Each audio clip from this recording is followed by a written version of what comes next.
Great. Hi, everyone. Welcome to the first meeting of the Motor Vehicle and Transportation Subcommittee of the Environment Transportation Committee. I am your new chair, Sarah Love, so happy to be here. Hello to all of my members. Glad to have you. We're going to start with some housekeeping things. First, two really important things I want to do is introduce possibly the two most important people on this call. And the first one is Patrick Tracy. He is our counsel. He knows everything, absolutely everything. And he will be helping us understand these bills, understand the current law, understand how they change the law, and generally make sure we don't completely make bad decisions. The second important person, what's that, Patrick? Doesn't always work, but well, yeah, okay, fair. The second person is my chief of staff, Gretchen. Gretchen, can you turn your camera on for a second and say hello? Maybe. Okay, well, she will at some point. Gretchen is going to be running the Zoom meetings. If you have questions about the meeting or have people that you want to get notification of the meeting, please make sure to connect with Gretchen. So you all got I don't know what the word is that I'm looking for, but a document with basic meeting procedures for members. I'm not going to go through the whole thing because you all can read, but just a couple of things that I want to highlight. You're going to get a Zoom link on Monday or Tuesday once the meeting is officially noticed. It's got to be put up on the website. The second thing is that we will get you the agenda as soon as we can. Sometimes that agenda is not finalized until Wednesday. I know the document says Tuesday, but sometimes it's not finalized until Wednesday. We will try to get it to you on Tuesday, but sometimes that just doesn't happen. I understand that makes it hard, but just keep in mind that the bills that we hear on Thursday, oftentimes we will be talking about the next Thursday. So the bills we're going to talk about today are some of the ones we heard last Thursday. So in general, even if you don't have the agenda, you'll have a rough sense of what we're talking about. The last couple of things, we are live streaming. So this is online. The chat has been disabled. It is only for between me and Gretchen and the participants. Please know that everything is online, so act appropriately. And then we allow advocates and agency folks here to answer questions. They are welcome here to listen to us and to be resources to us, but they're not here to advocate for the bills. So again, if you've got a bill that is coming before our subcommittee and you've got advocates that you want here, then they can be here. But please know that they're to have their camera off and they will be muted by Gretchen unless and until we ask them questions. And then, okay, so I'll stop there with that. Any questions with that so far? Okay. Hey, Sarah, it's Todd. Hey, Todd. If I have to ask a question, how do you raise your hand, or just like this? You can do both, but Okay. It's going to be under reactions, I think. Yeah. Hit reactions at the bottom. I got it. I see I it. got it. Yep. Okay. Thank you. So either way, wave your hand or raise your hand. And if I don't see you, feel free to just say, hey. Okay. Thank you. So in general, the way this is going to go is you'll get your agenda, so you'll know, and hopefully be prepared, having read the testimony and the fiscal note and the bill, to come and discuss the bill. If we can, we will vote on it. Voting requires a majority of those present. And a quorum is a majority. So how many folks do we have? I haven't even counted. So we are 1, 2, think we have 3, 9. 4, 5, 6, 7, 8, 9. Okay, so if we are a full complement, that is 5. If we are 8, that is still 5. You get, in general, if possible, 1 hold on a bill. So if we're discussing a bill and we're ready to vote on it and you need some more time, you may ask to hold a bill. And you get 1 hold on each bill. I'll try to stick to that, but as we get closer to crossover, we will start meeting more often, we will start voting more often, and we are going to have to move bills. So I may not always be able to accommodate that, but we will try to do that as much as possible. If you have amendments, please try to get them prior to our meeting, and that way we all can look at them. Patrick has a chance to digest them, understand them. I understand that can't always happen, but please try. And just a note for the new members, this is something I learned the hard way. If you have a bill that's in another subcommittee and you have an amendment that you want to put onto that, try to get to that subcommittee chair prior to their meeting, because it's really hard to accept amendments in full committee. You'll notice that it's really tough on the floor, but it's also hard in full committee. And that gives the subcommittee that's considering that bill the courtesy of the time to consider your amendment. So I think that's it on rules. Patrick, did I miss anything? Not that I'm aware of. Okay. Oh, the only other thing that I want to add is once a bill is presented to the committee for the new members, that bill is now the property of the committee and the subcommittee, no longer the sponsor. So yes, we all love our bills. They are our babies. We believe in them. We love them, but they become the property of the committee. So the committee now takes it over and works on it. So with that, any questions? Great. I just want to make sure that everybody got an agenda, because some of you I have private emails for, but others I don't, and I sent to delegate addresses. Does everyone have an agenda?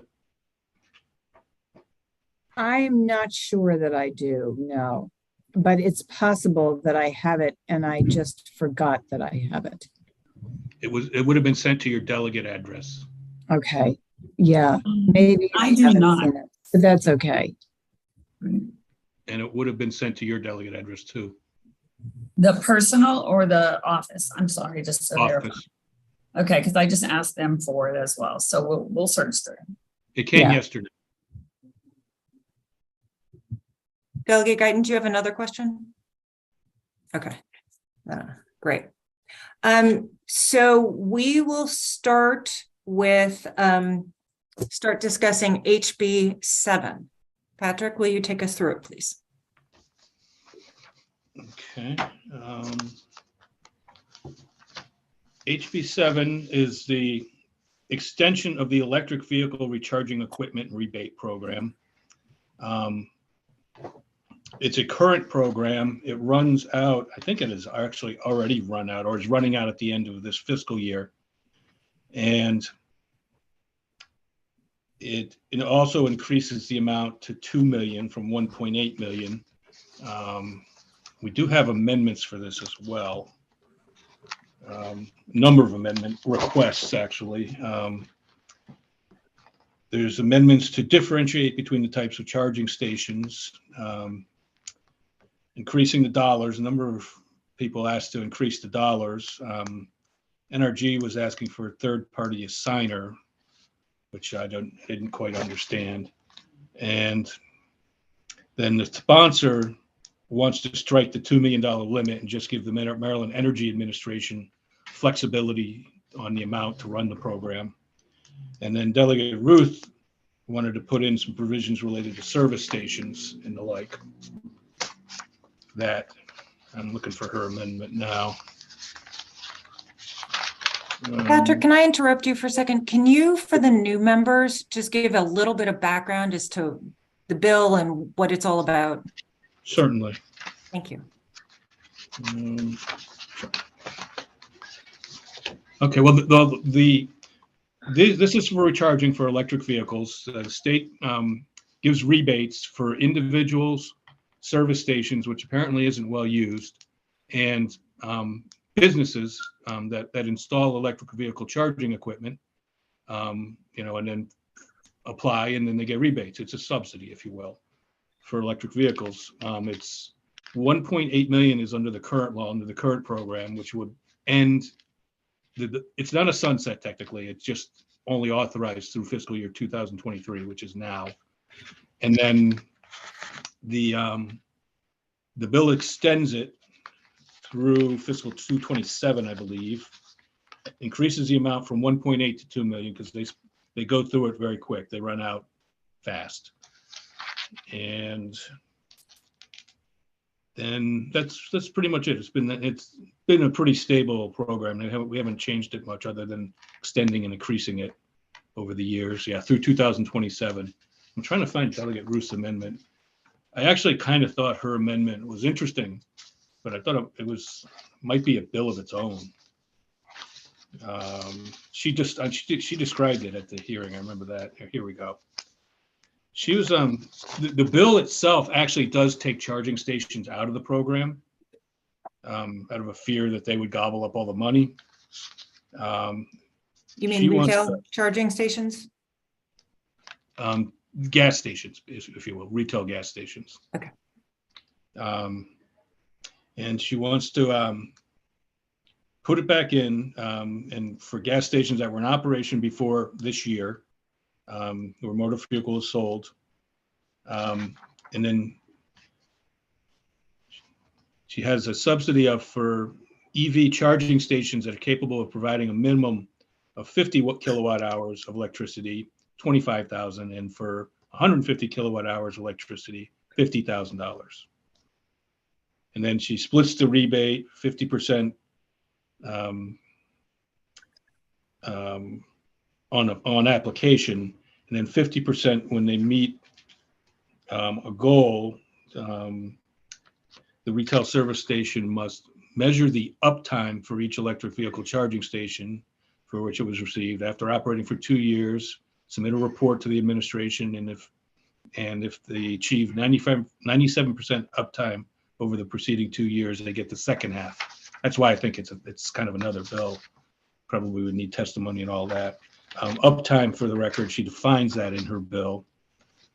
It's the availability and consistency of an electric vehicle charging station to successfully dispense electricity as designed, is measured in both hours and days of a calendar year.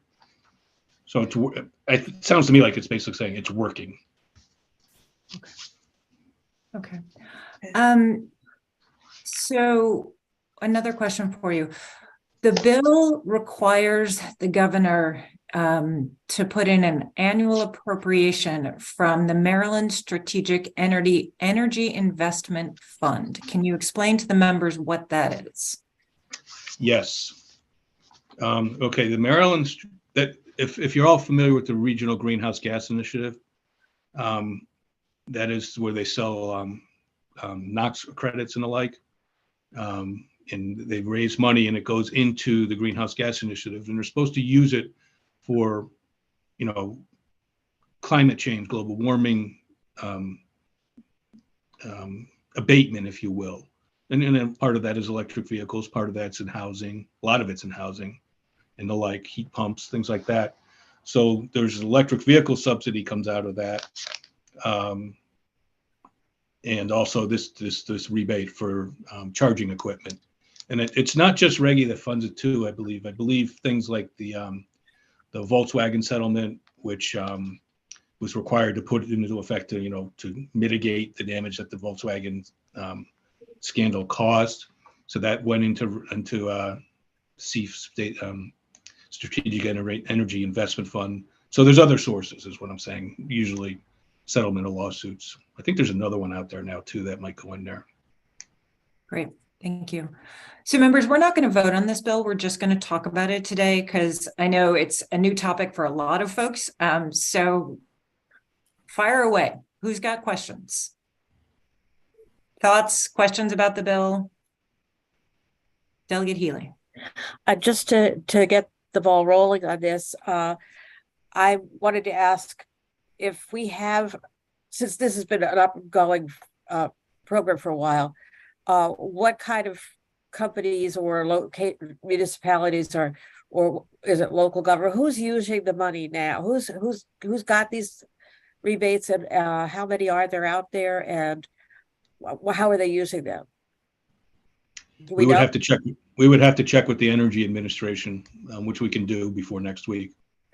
Yeah, I'm just curious. I know, for example, some grocery stores have in their parking lots these charging stations, and they don't charge their customers. They just, you can plug in and go do your grocery shopping and come back, and your car has been somewhat recharged for whatever length of time you were in.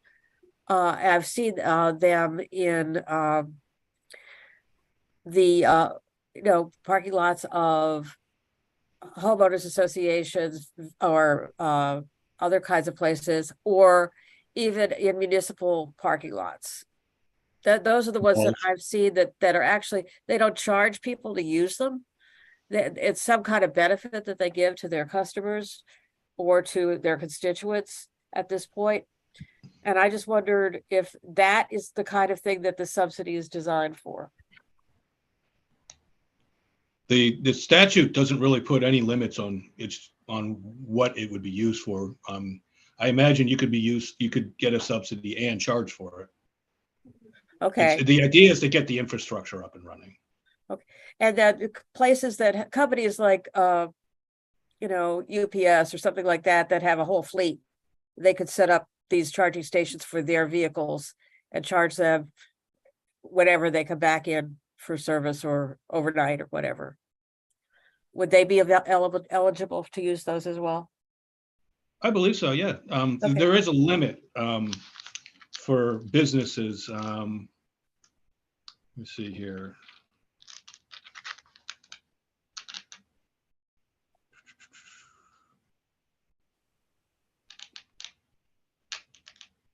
Where is it? I don't have trouble reading through this here.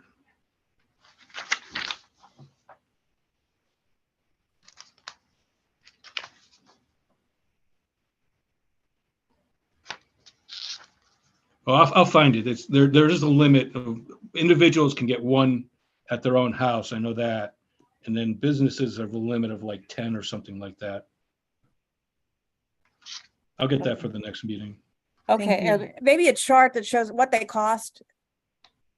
Because I think different ones cost different amounts, and what the amount, what the maximum amount you could get from this program for buying one of these. I don't think there's a maximum you can get. It's 40%. Oh, there's no dollar cap. Okay. Thank you. Mm-hmm. Thank you, Delegate Healy. Delegate Guyton? Thank you so much, Madam Chair. I appreciate this bill very much. I also appreciate Delegate Ruth's amendment to it. And this is kind of a bold suggestion from a newbie on this committee, first meeting ever of this subcommittee. But the infrastructure issue is one that we are hearing every other bill and pretty much every bill that deals with EV. And it seems like it's something that we should look at very closely, but not necessarily through a patchwork of bills or amendments. And maybe there is already a work group or a commission in place to look at electric charging infrastructure in the state. If not, it just feels to me like there's so many unanswered questions and so many pieces of information that we need about where technology is going, who all would take advantage of it, how it's working in other states, that maybe this bill isn't the proper vehicle for that, but it is something that we really need to get on quickly. So I guess this is a question. Is somebody already working on this, or is this how we're going to work towards the future of electric vehicles? Patrick? Delegate, yeah, okay, Delegate, thank you. There's two things right off the bat I see here. One is these programs that we have here, the electric vehicle infrastructure recharging rebate and the subsidy for buying electric vehicles, those are run, well, actually the subsidy is run by MVA, but many of our programs are run by the Maryland Energy Administration. So they're the basis for these. But there's also, and in terms of Delegate Ruth's suggestion, there's also an entity called the Electric Vehicle Infrastructure Council, which is not an agency. It's an advisory board put together by state law that advises, puts forward recommendations and addresses issues like Delegate Ruth's suggestion, like the. Thank you. Yeah, thank you so much. That answers my question. I really appreciate that. I'm sorry I didn't know that ahead of the meeting. This is the sort of thing that maybe we should consult with that group of people on to see how best to move forward on the bigger issue. I have no problem with the personal rebates and credits and continuing that program, but to really effectively use our finances to move forward to real infrastructure change, I think it's going to take a little more time than we have right now. So that's just my opinion, but thank you for that information. Thank you, Delegate Guyton. Delegate Ziegler? Thank you, Madam Chair. So funnily enough, I actually just used this program or tried to. They have run out of money. We installed an electric vehicle charger, and my understanding when I applied for it is that it isn't essentially intended for people just like me, single family house, and you want to have a charging thing at your house. And it was part of, we converted our house to solar, and the whole process was really very complicated as far as getting the rebates back. And I like the idea of separating residential charging infrastructure from everything else, just because the residential piece is really simple. You put one in, you prove that you did, you get money back. There is it's $700 or 40%, whichever is lower is the cap. That's right. I think that's right. And mine cost $1,250, but I think it was maybe less than it would have been because we did the whole shooting match at the same time. But I do think that Delegate Ruth's amendment is a good idea, and I appreciate Delegate Guyton's sentiments that this is kind of a bigger thing that we should look at maybe a little more holistically. And I would say that it would be simple to go ahead and fund the residential EV charger thing and then think a little bigger about the rest of it. Thank you, Delegate Ziegler. Delegate Morgan? Thank you, Madam Chair. Patrick, for these rebates, can new construction be applied? Somebody's building a subdivision of, say, 45 houses, and they go in and they want 45 charging stations in each one in each unit. Would that apply there? I don't see why not, based on the language of the law. It says a business entity or unit of state or local government. That would probably eat up a big chunk of the pie. Yeah. Quick. So, but I don't see anything in here that prohibits that. The Energy Administration might have the ability to say, "Oh, that's too much," but I wanted to mention one thing that I had forgotten to mention, based on Delegate Ziegler's comment and Delegate Morgan, is that the sponsor, who was the subcommittee chair last year, has put some new language in authorizing the Energy Administration to alter the program to offer additional benefits for installation in multifamily housing, planned urban developments, and condominiums. So I think actually this bill makes it more likely that what you're asking about would be possible. Okay. And there's, like I said, there's nothing in it stopping it now anyway, so. Thank you, Delegate Morgan. Delegate I guess Davis? it's a long way of saying yes. Thank you, Madam Chair. And I want to make sure I tell you that I appreciate you slowing things down for us to catch up, us newbies to catch up. So I understand. I really appreciate it. Gosh, I forgot my question. I believe that I need to know more. How has the money been used? Is there data to tell me how many residential, whether residential people use it, whether construction companies use it? that would be awesome, because this is an opportunity to tweak it before we just refund it. Patrick, is that something that we can get from MEA? I would think so. Okay. Delegate Davis will look into getting that information from MEA. Thank I'm you. making a big note. Okay. Any other questions, thoughts, suggestions on this bill? Okay, before we move on from this bill, we've talked a little bit about Delegate Ruth's amendment. The sponsor amendment eliminates the floor, so just leaves it open, the amount of money open, and MEA wanted that. And then the third proposed amendment was from NRG, and what they want is for someone who is buying an EV and the charging equipment, rather than going through what I think Delegate Ziegler went through with trying to apply for the rebate. If I were doing that, I could assign my rebate to the company, and the company could apply that to my purchase costs, and then they would apply for the rebate. So that is what NRG is asking for.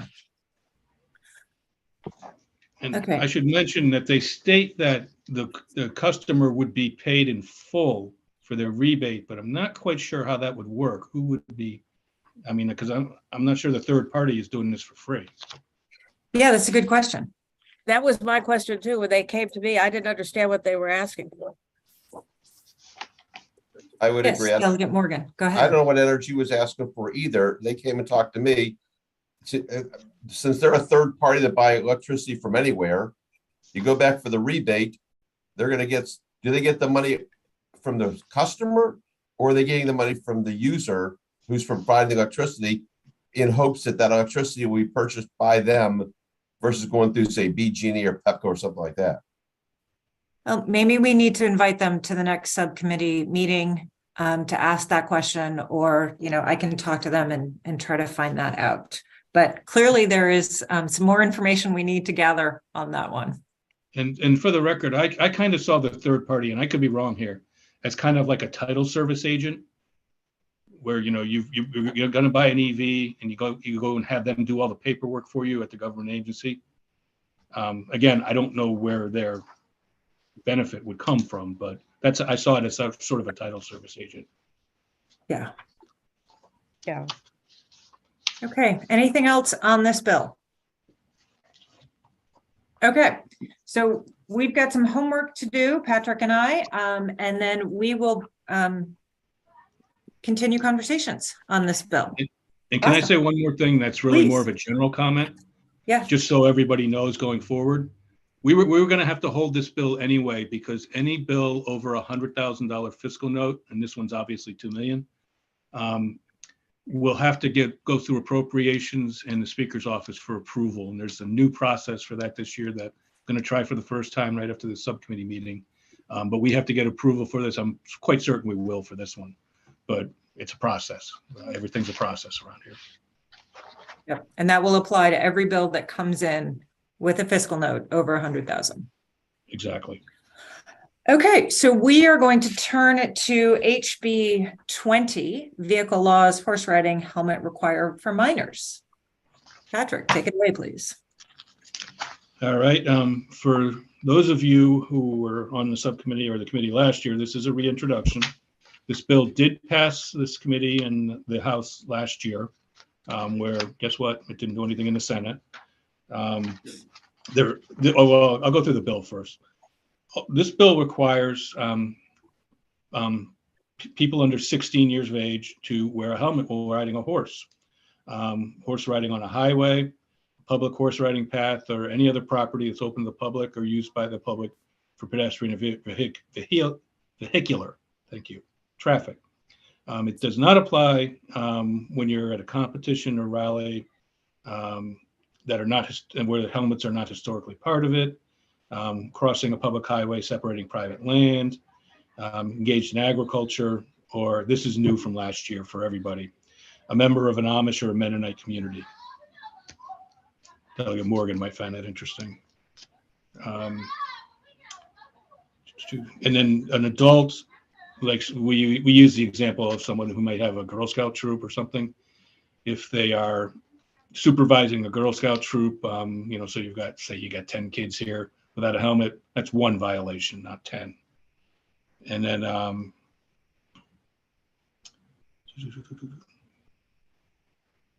but it also does say that person is responsible for making sure that they are helmeted. And that's the bill. I told you the difference from last year, and that's where we're at. So just so members know, this was written to mirror the helmet law for bicycles. So we have a lot of folks actually in the Senate didn't know this. We have a state law that minors need to wear helmets when riding a bike. It's just minors, right, Patrick? It's 16 also. 16, yeah. Need to wear helmets when riding bicycles. So this is modeled after that. Questions, comments, thoughts? So yes, Delegate Morgan. Yeah, I think it's good that, as Patrick brought up, the Amish and Mennonite communities are excluded from this.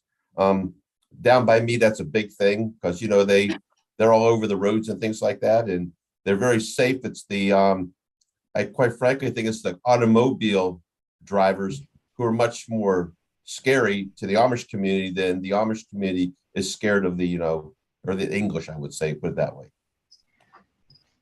But yeah, I like this bill, and I did check that by me, and it does have pretty broad range support. It does. Great, thank you.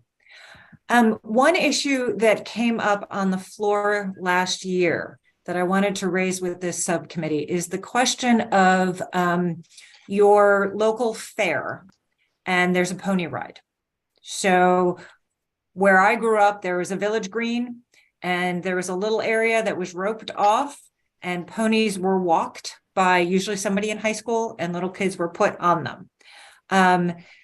So the question is, where does the committee feel? What does the committee feel about that? There are those that think, that I've heard from, that think that should be, yes, kids should have to wear helmets when on a horse.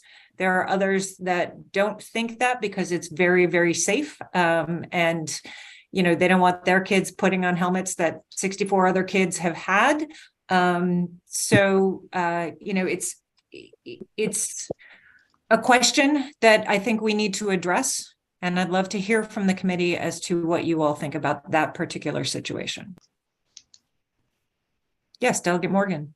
Jump in on this one. I think that the fair idea that you just gave, not wearing a helmet, is proper.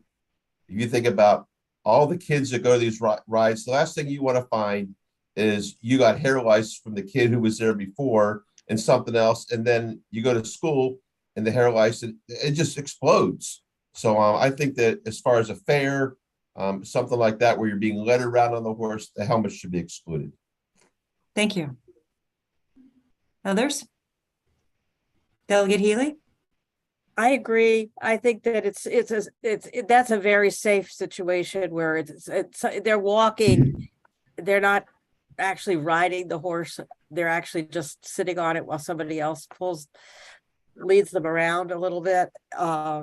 It's my experience experiencing those as a kid. There was nothing scary about it unless the horse accidentally stepped on the foot of the person walking them around. I didn't see a problem with that it requires a helmet. You're not moving that fast. And usually it's done on grass. Even if you fell, you probably wouldn't get hurt. Thank you, Delegate Healy. Delegate Davis? Thank you. If we required it, we'd find a way to get around lice. We'd wear shower caps or something, under the hood, under the helmets, if we required it. I bet you if we required those people to be insured, that they'd find a way to do it also. I don't come down either way on it, and how do you write it? How do you exclude it in a bill? But anyway. That's a great question, and that's one of the things that we're looking at. Thank Thank you. Delegate Stewart.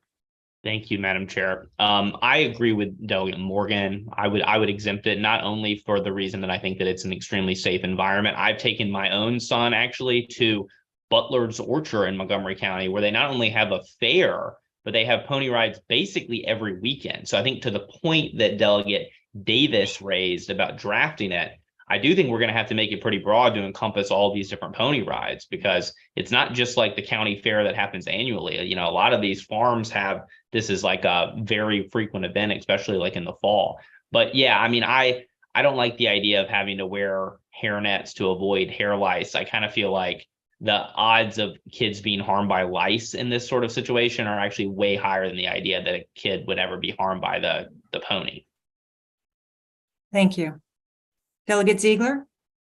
I agree. And what about the idea of exempting any pony rides where the pony is being led by someone? A horse on a lead, in other words, because it's falling off its speed. That is what. Yeah, is we need to bad. be very careful about using the language on a lead, because, you know, you have trots on a lead and shows on a lead. So yeah, so what we're going to have to address this very carefully. But I appreciate everybody's comments on that. So thank you for that, Delegate Ziegler. Yes, Delegate Jacobs. I was thinking, why don't we make it an option? Because some parents may want their child to wear one. So why don't we just tell them that it's not required, but optional, for these events that have controlled pony rides. And that it kind of leaves it up to them then. It's not required, but optional. So then the parents would have to bring the helmet, or we require the owner of the. I think the whoever's providing the pony ride could have a couple sitting there, just in case, but not required, but optional. Just a thought. Okay, thank you. Thank you. I appreciate that. Okay. Anyone else? Any other thoughts on this? Madam Chair, Yes, Patrick. you want me to just bring up what we were talking about? Yes, please. Okay, this is for next week. This bill is going to be held to for a variety of reasons, not financial. If you all could take a look on this bill at page 2, line 11, I personally think, and Delegate Stewart, be interested in your thoughts, all your thoughts. If you struck the or and replaced it with an and, it might go a long way to addressing this issue. So what Patrick is talking about, this helmet requirement only applies to on a highway, on a public horse riding path. So these fairs that we're talking about are neither one. And then it would be any other property open to the public and used by the public for pedestrian or vehicular traffic. So these fairs that we're talking about would not fall under that. And that may be exactly what we need. Delegate Guyton. Hey, thank you. Thank you for calling on me. So my question then, given that, is would that not then include riding schools? And just so I was trying not to weigh in on this at all, but with my 3 boys, they've all been in these situations. I have never, ever been in a situation, whether the pony is being led or whether we're taking a class where they didn't have to wear a helmet. That was just part of the requirement. So or at least what the farm or what the vendor was doing. So I'm going to err on the side of child safety here, because I do think there are things that can happen to children when they fall off horses, even if the horse doesn't buck them. But mostly I want to know, did we just exempt all of those different organizations? If you take a riding class and it's not a public thoroughfare, then is it no longer required to put a child in a helmet? That's very possible, yes. No, That's a very good question. Delegate Guyton, thank you, because we don't want to exempt those. I mean, I am an equestrian, full disclosure, so everybody knows. And I put my helmet on when I am tacking the horse. So that is, so that was a nice catch, Delegate Guyton. Thank you. All right, well, we will continue to work on this. If you all have any thoughts on how to address this, let's hear them throughout the week. So anything else on this bill? Great, awesome discussion. Thank you. I appreciate that very much. Okay, moving to our next bill, which is HB 94, reduction of speed limits by local authorities. Patrick. Well, this bill, again, was passed by this committee in this House last year and did nothing in the Senate, had a hearing. Both of them had a hearing and that was it. Didn't vote up or down or anything like that. So authorizes local authorities statewide, this authority currently does exist in Montgomery County, to decrease the maximum speed limit to no less than 15 miles an hour on any highway, but only after performing an engineering and traffic investigation.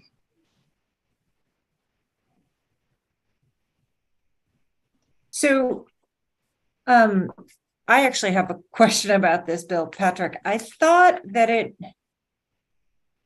removes the investigation. I do not believe so, no. Okay, because that's what the fiscal note says. Says it removes the investigation? Yeah. Fiscal note in the third line says, but only after performing an engineering and traffic investigation. If I'm looking at page 4, the bill's repeal of a provision allowing a local authority to decrease after, oh, all right, I misread it. Is that the speed camera provision? Yes. Okay. Yeah, that's going to the Baltimore City Yep. complete streets thing. Yep, absolutely. Okay, because I know the issue of the analysis was a big deal when Montgomery County was having the discussion about Right. reducing the speeds. In fact, I think the original Montgomery bill did have the engineering study out. Yeah, and it went back in, exactly. Great, thank you for that. So, questions? Thoughts?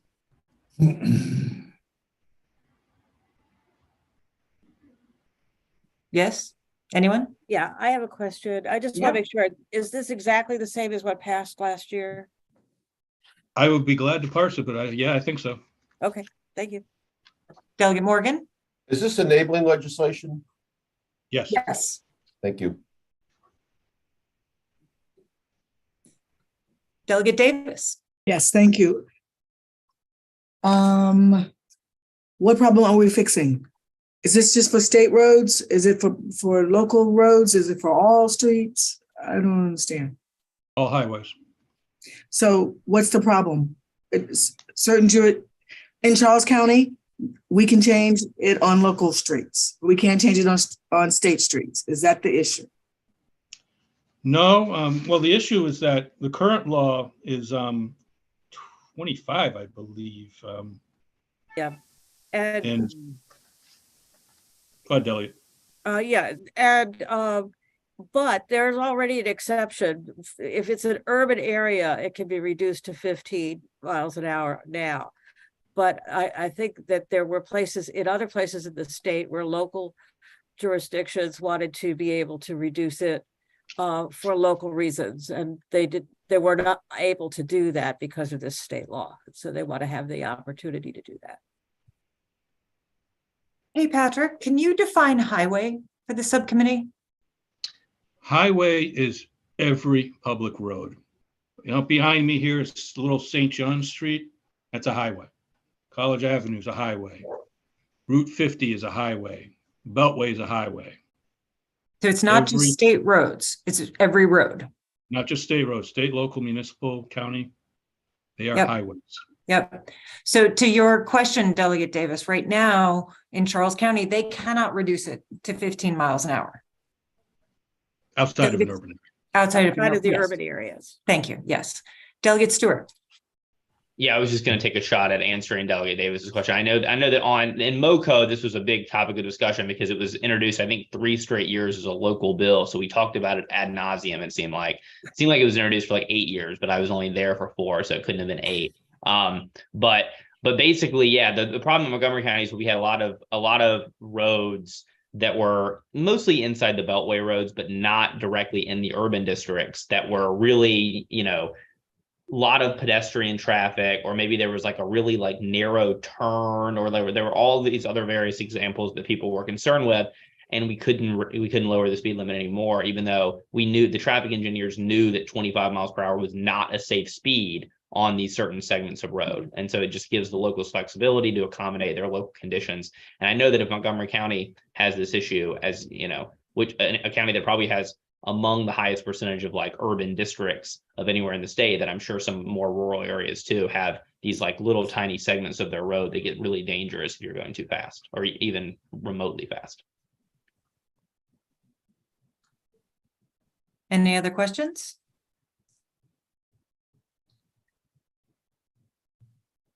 All right, I'm gonna do a test here. Are folks ready to vote? Or do you want a little bit more time? I'll vote. Okay, is there a motion? So moved. All right, there's a motion. Is there a second? Second. Okay, and just to be clear, this is a motion for what, Delegate Healy? To pass the House Bill 128. Okay, there's a favorable motion and a second.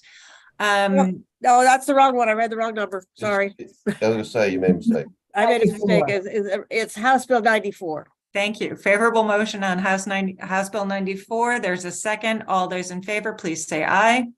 Aye. Any opposed? Any abstentions? Woohoo, team, we passed our first bill. Right. All right, that is exciting. All right. We have one more bill on the list to discuss, and that is HB 123. Patrick, take us away.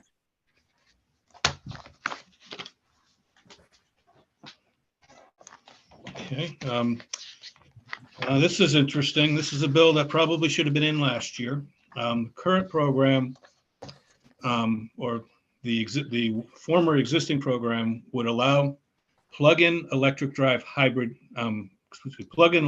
vehicles, which includes some hybrids and all obviously electric vehicles, to get a sticker that would allow them to use the HOV lanes regardless of how many people were in the car. Now this program sunsetted last September, so it's no longer in use. It's no longer being used, but the bill would reinstate it.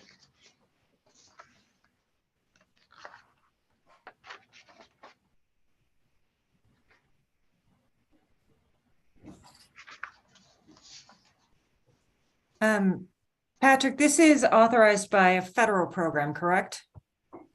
Yes. Well, anything, Mitch can correct me if I'm wrong here, but I believe that anything that, and we do have amendments, I'm glad you mentioned that. Any road that uses federal dollars, we're kind of tied to federal rules, and that's most of them. So they set the rules for HOV lanes, and they have authorizations for hybrids that runs through 2025. This bill says 2035, so there is an amendment to drop that down. Great. And Mitch, did you have some? Oh, sorry, Patrick, go ahead. And I might as well go through all the amendments that have been offered. Yeah. There's a couple, including the sponsor, offered to make the program eligible to out-of-state residents who buy their cars in the state and work in the state.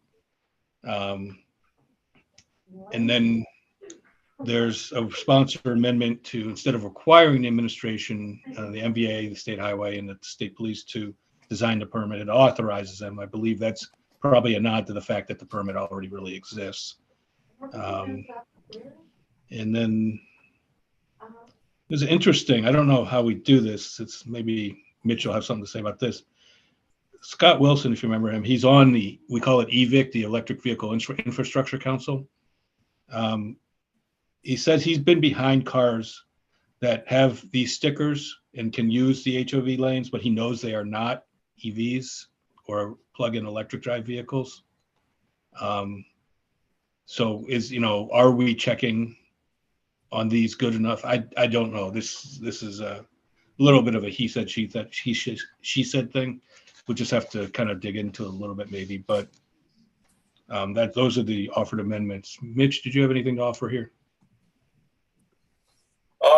No, not really. I think you covered it. I think we're good, in good shape. Okay, thank you, Mitch. Thanks, Mitch. Delegate Stewart? Thanks, Madam Chair. So first, just to clarify, plug-in hybrids would not be eligible for the sticker under the bill, correct? They would They be. would. They would. Plug-in hybrids are in, regular plug-in EVs are in, but hybrids that you don't plug in are out. Correct. And I Okay, Which is the believe way that- it was last year. got it. And Mitch, is that a function of federal law? Because as I had that same question, and it seemed like through reading the fiscal note that that's why regular hybrids are out. I'm like 90% sure that's correct, but I will verify and let you know. Thank you. And for the record, I'm about 99% sure that's correct. MDOT came in with a bill a number of years ago, as a departmental bill, to take them out for that specific reason. But I didn't double check it, so I don't. I'm I'll sorry, give it that I 1%. missed I got distracted. Could you restate what the issue is here, please? Oh, we're talking about plug-in hybrids versus regular hybrids. The plug-in hybrids would be eligible for the sticker. The other hybrids are not. And that's Because federal law. federal law. Okay, that's what I didn't know was the reason behind it. Yeah. I do have a question about, Yeah. is there anything in this bill that has a penalty for abusing or misusing the sticker or, or counterfeiting one and whatever? Well, that would be the regular penalty for using an HOV lane with, when you're not supposed to do it. Yeah. And then, fraud or whatever. But no, this bill doesn't address that type of Okay, penalty. okay. And for the record, everybody, Mitch, he doesn't say it on your thing, but Mitch is from the State Highway Administration. Okay, thanks. Delegate Stewart. Yeah, sorry, I just had one other question, Madam Chair. What would be the rationale for opening this up and via the amendment from the sponsor to out-of-state residents who work in Maryland? So that, in reading through the bill file, that was also supported by BG&E. And the rationale was, so the car has to be purchased in the state and it's registered to someone whose primary workplace is located in the state. And it was a business. It would to incentivize people to buy their cars in the state because they could get this sticker. They don't have it in DC, or I don't know about Virginia. Got it. Okay. But it was incentive for business. I should point out another consideration is that the previous law that sunsetted last year and this bill have provisions in it that allow State Highway to close down the program if they're getting degraded. In other words, you have HOV lanes, they're supposed to be moving. If all these electric vehicles start coming to the market and the highway gets jammed, then what's the point? So at that point, State Highway has the authority to shut down the program, and does giving out of state people the ability to do that cause a problem there? I mean, I know the pot of people doing this would probably not be giant, and there's only 2 HOV lanes in the state anyway. Delegate Jacobs. So we have to conform to federal guidelines on this legislation. How does the federal guidelines weigh in on these out-of-state issues? I don't know that Don't there's. know. Go ahead, Patrick. I don't know is my answer. Mitch, do you know? I can check on that one too, but I don't think that's an issue. Other than with degradation. Yeah, and we have quite a ways to go with the number of EVs to cause that kind of degradation to the system. Right.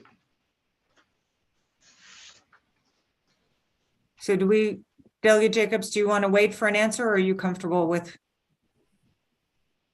that? Well, I just want to make certain with relatively certainty, that we're not with the federal requirements, that we're not doing something that crosses that line. That's my only issue. Okay, so we'll put this on the voting list for next week. Mitch, if you could get back to us with that information, that would be great. Yep, I'll circle back tomorrow. It's best to just send Patrick and your chief of staff the info. Yes, please. Okay. Thanks so much. All right, that concludes our first meeting. Well done, everybody. This was great. I really appreciate all the comments. As always, my door is open. If you have any questions, please feel free to, stop on by. We also have Oreos in the office, so you're welcome to come get those. And have a great week. Anything Madam before we Chair? close out? Yep. Go ahead. Can Bill. we ask particularly the newer members for personal emails? I have those. Trish has You them. have, oh, you got all of them? Yep. Good. I'll make sure you get them. Great, thank you. So anything else before we conclude? All right. Thanks so much. We'll see you later. Yeah. Bye.